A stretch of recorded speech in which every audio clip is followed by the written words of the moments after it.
بسم اللہ الرحمن الرحیم۔ میت پر آہو بکا کرنا۔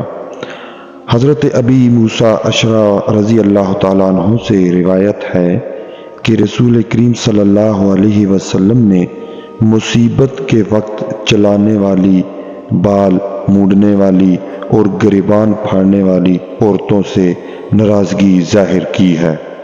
حضرت انس رضی اللہ تعالیٰ عنہ سے روایت ہے کہ رسول کریم صلی اللہ علیہ وسلم نے فرمایا، آج رات میرے گھر ایک لڑکا پیدا ہوا جس کا نام میں نے اپنے باپ ابراہیم علیہ السلام کے نام پر رکھا۔ آپ علیہ السلام نے اپنے صاحبزادہ کو لوہار کی بیوی ام سیف کو دودھ پلانے کے لیے دے دیا تھا۔ ایک دن آپ صلی اللہ علیہ وسلم اس کے پاس گئے۔ آپ صلی اللہ علیہ وسلم نے بچہ منگوایا اور اس کو اپنے ساتھ چمٹا لیا اور جو اللہ تعالیٰ نے چاہا وہ فرمایا۔ جب یہی بچہ رسول اکرم صلی اللہ علیہ وسلم کے پاس جان دے رہا تھا، یعنی اس کے انتقال کے وقت، تو رسول اکرم صلی اللہ علیہ وسلم کی آنکھوں میں آنسو بہنے لگے۔ آپ صلی اللہ علیہ وسلم نے فرمایا، آنکھیں رو رہی ہیں اور دل غمگین ہے، اور ہم وہی بات کہتے ہیں جس سے ہمارا رب راضی ہے۔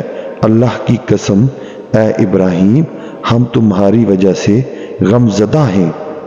حضرت ام عطیہ رضی اللہ تعالیٰ عنہ بیان کرتی ہیں کہ رسول کریم صلی اللہ علیہ وسلم نے ہمیں بین ڈالنے سے منع فرمایا ہے۔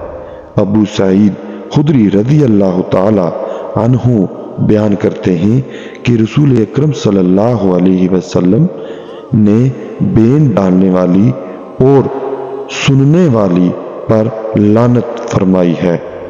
حضرت عائشہ رضی اللہ تعالیٰ عنہ بیان کرتی ہیں کہ عثمان بن مظعون رضی اللہ تعالیٰ عنہ فوت ہو گئے تو میں نے رسول اللہ صلی اللہ علیہ وسلم کو انہیں بوسہ دیتے ہوئے دیکھا، حتیٰ کہ میں نے آنسو بہتے ہوئے دیکھا۔ حضرت ابو ہریرہ رضی اللہ تعالیٰ عنہ نبی کریم صلی اللہ علیہ وسلم سے روایت کرتے ہیں کہ آپ صلی اللہ علیہ وسلم نے فرمایا، میت کے ساتھ آواز، نوحہ وغیرہ کرنے والے لے جاؤ، نہ آگ مشل وغیرہ۔